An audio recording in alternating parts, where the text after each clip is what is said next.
Welcome to Russian History with Dr. Brovkin. Last time we talked about the disbandment of the Constituent Assembly, and this is a series of lectures about the Russian Revolution and Civil War.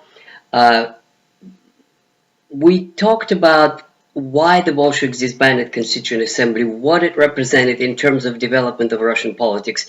But right now I'd like to focus on the Soviet system as it was in the beginning of 1918, the way it was shaped, theory and reality. So in other words, what was it supposed to be? What was the claim to legitimacy? What's the original idea? The way Lenin thought it was going to be shaped, and then what actually happened in the course of 1918 as to why it developed into a one-party dictatorship. So here's the situation in January 1918. The Constituent Assembly is disbanded. By that act, the Bolsheviks actually make a claim that the bourgeois democracy is no more. There's not going to be any bourgeoisie in the organs of power. This is going to be a workers' dictatorship over the bourgeoisie, but workers' democracy inside the working classes. So the system, the constitution of 1918, the official one, was Soviet democracy. In other words, it was still going to be multi-party system. It was still going to be based on elections, and the legitimacy of the Bolshevik power would be rested on the election returns, but not to the Dumas, not to the Constituent Assembly, not to the universal suffrage institutions, but to the Soviets. So that's the claim. It is going to be a Soviet democracy. Specifically, it was going to be organized like this. The supreme legislative body is the Congress of Soviets. In between convocations, the supreme legislative body is the CEC, which is Central Executive Committee, CIK in Russian. That is the supreme legislative body. It forms a government which is called a Council of People's Commissars, or in Russian Sovnarkom. The Council of People's Commissars has a chair, and that chair is Comrade Lenin. So the government, Sovnarkom, is accountable to the parliament, which is CEC, Central Executive Committee of Soviets. And theoretically, the party that gets the majority in the elections to the Congress of Soviets is the one that forms the majority in the CEC, and then forms the government. So this was supposed to be a Soviet democracy. Mensheviks and SRs are still in the Soviets. The left SRs are in the government, so it is a coalition government, and it does have pretenses of being a version, although a much abridged version, but still of some kind of a democracy, because it is based on the rule of the Soviets. However, in the course of 1918, specifically in June, by June, as my research has shown, the Soviets ceased to exist. To make the story upfront clear what the research shows, by June 1918, the Bolsheviks have disbanded by force most of the Soviets. It was kind of Soviet power without the Soviets. The reason they disbanded those Soviets is that in the majority of provincial Soviets of Central Russia, the elections were won by the Mensheviks and SRs, and in the countryside by the left SRs. So that's the story. Now, the big idea, of course, is to explain why did it happen? What happened? Why is it that this constituency of October that brought the Bolsheviks at least a tiny majority, the Second Congress of Soviets, a sizable real not majority, but a sizable vote in the Constituent Assembly elections, 25% of the national vote, where did it go? What happened? So here's the explanation. Number one cause for this drastic change of the political situation in Russia is the economic policy of the Bolsheviks, which I discussed earlier, which is loot the looters, In other words, it's a kind of Red Guards attack on the bourgeoisie, which actually meant robbery of property of propertied classes. So in other words, it's confiscation of private apartments, confiscation of houses, of factories. It's like a huge campaign of theft and so-called nationalization. What effect would it do? They raised a lot of money, but all that money disappeared into various projects and private pockets of various commissars. The result of the nationalization of the banks, and especially of the enterprises, was that they began to close one after another. Because, well, obviously why? Because you have to have a supply chain, because you have orders, you have to have credit, you have to have government subsidies for especially military production. All that basically comes to a halt. So the biggest cause of a drastic change of political situation is the change in the economic situation. And the change of economic situation to the worse is caused by the Bolshevik economic policies, which are essentially smashing capitalism and smashing the bourgeoisie. Second cause is that the Mensheviks and the Tsars did hold on to the core of their constituency. This was shown also in the elections to the Constituent Assembly as far as the Mensheviks are concerned. They did keep the majority of the qualified workers' support, even though it was a minority nationwide, but nevertheless, they did keep the allegiance of key industrial centers. And as the unqualified workers were getting fired or getting unemployed, as the production contracts, the workers that do stay at the enterprises are the Mensheviks, not the Bolsheviks. The Bolsheviks are unqualified revolutionary masses who voted for the Bolsheviks in October 1917. Now they're going home. Now they're unemployed. Now they're dismissed. And the working class becomes back to what it was before the expansion of the war years. And that means that in the elections to the city Soviets, in industrial centers such as Petrograd and Tula and Izhevsk and even the textile industry in Ivanovo, the Mensheviks and the Tsars are staging a comeback. They're staging a comeback because they're actually saying to the workers, we warned you that Bolshevik economic policies would lead to a catastrophe. We told you, remember we told you that reckless nationalization would lead not to a nationalization but to the collapse of industry. We warned you that you cannot simply keep on printing money without any financial system that works. You cannot simply confiscate property and think that now it's going to be all right. Somebody has to run it. Somebody has to administer it. And Soviets were ill-prepared to take over the government of city administrations as the Dumas were. In other words, all that they're saying now, and the workers are beginning to listen, and they're beginning to vote for them. The third trend, which is very, very important in the social political situation in Russia that undermined the Bolsheviks, was also of their own doing, which is that they signed peace. And according to the terms of the peace, and also because of the impossibility to maintain such a huge army, the Bolsheviks are demobilizing the army.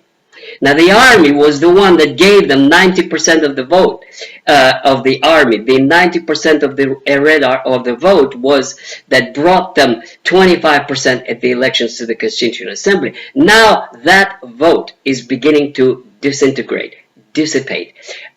Soldiers who were happy to be deserters, who are happy that the Bolsheviks delivered peace, now they go home and they cease to be soldiers, and instead they're becoming peasants. And when they get back to their villages, what do they want? They want land and ability to sell their products.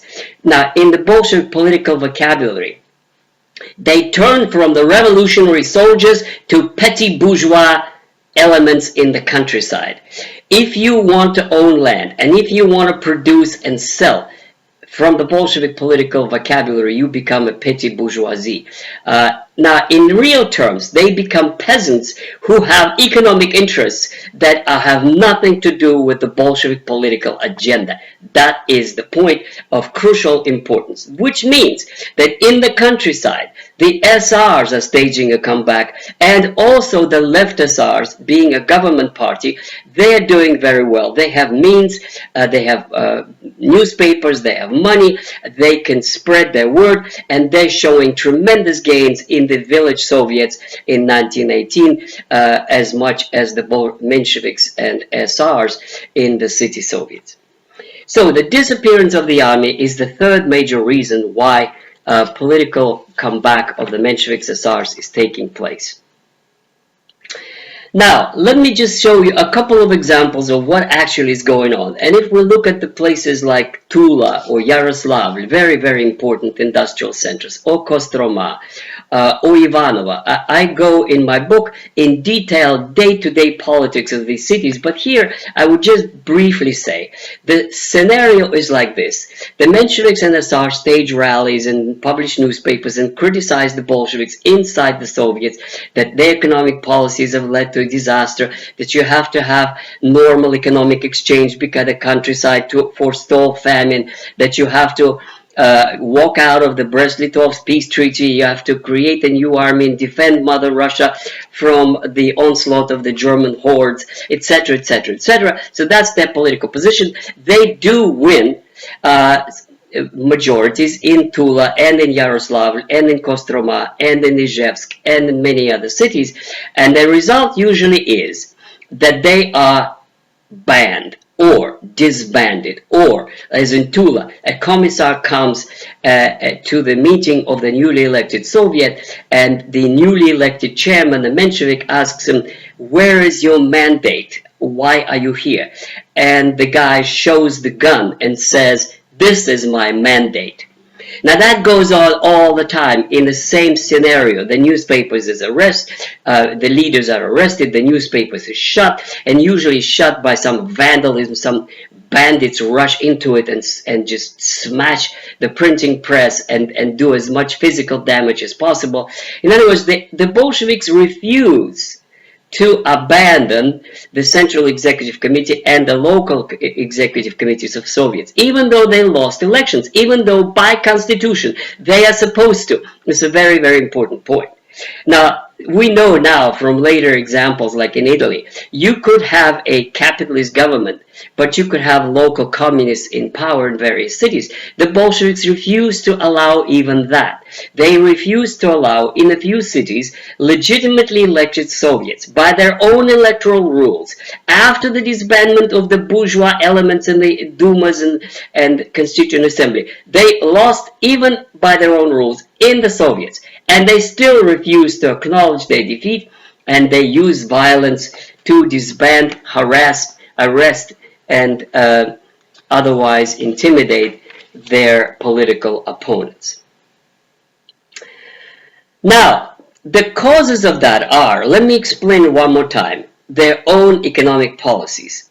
You cannot have a reckless nationalization of the banks, the looting of the looters, the ban on trade, all kinds of things the Bolsheviks did just to gain cheap popularity at the end of 1917 and not suffer the consequences. The consequences were that they lost elections. Now they had to face a new dilemma.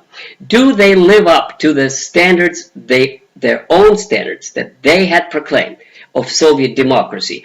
Do the opposition parties have a right to come to power and yield power to their opponents? The Mensheviks and the Tsar did that. They did yield power to the Bolsheviks when they won majority in September 1917 in Petrograd. The Bolsheviks refused. So this is one more step towards creating a Bolshevik dictatorship. In my chronology, I put it like this. From October 1917 to July 1918, there were 4 coups d'etats. 4. Number 1 is October 1917, when the Bolsheviks seize Petrograd and seize government of Russia in Petrograd. Coup d'etat number 2 is in the 5th of January 1918. They disband legitimately elected, universal suffrage-based legislative assembly called the Constituent Assembly. That's coup d'etat number 2. In spring 1918, and specifically on the 15th of June 1918, they disband newly elected Soviets, and on June 15 they expel legitimately elected representatives in a parliament, Central Executive Committee of Soviets. They expel Dan and Martov and other leaders of the Mensheviks and the SARs, and by expelling legitimately elected members of the Central Executive Committee, they essentially expel members of parliament who were elected by their own rules. They commit a third coup d'etat. And the final one comes 2 weeks later. In early July 1918, there's a famous Fifth Congress of Soviets where at least half, but by some account more than half, of the delegates were left socialist revolutionaries, left SRs. There is a clash between them. They're accused of treason. They are arrested. And then Maria Spiridonov, their leader, would remain in jail for the rest of her life until 1938. She was shot in Stalin's jails. So it was a fourth coup d'etat that finally established a complete Bolshevik dictatorship based on nothing but force. Let me put it very clearly. All the myths about some kind of a social support that the Bolsheviks ostensibly had is nonsense in relation to 1918. There was no social support. They lost all possible elections that could have been held, and they only held on to power by ruthless terror, and increasingly by the terror of the Cheka. Thank you. Subscribe to my channel. I'll see you again soon. Thank you.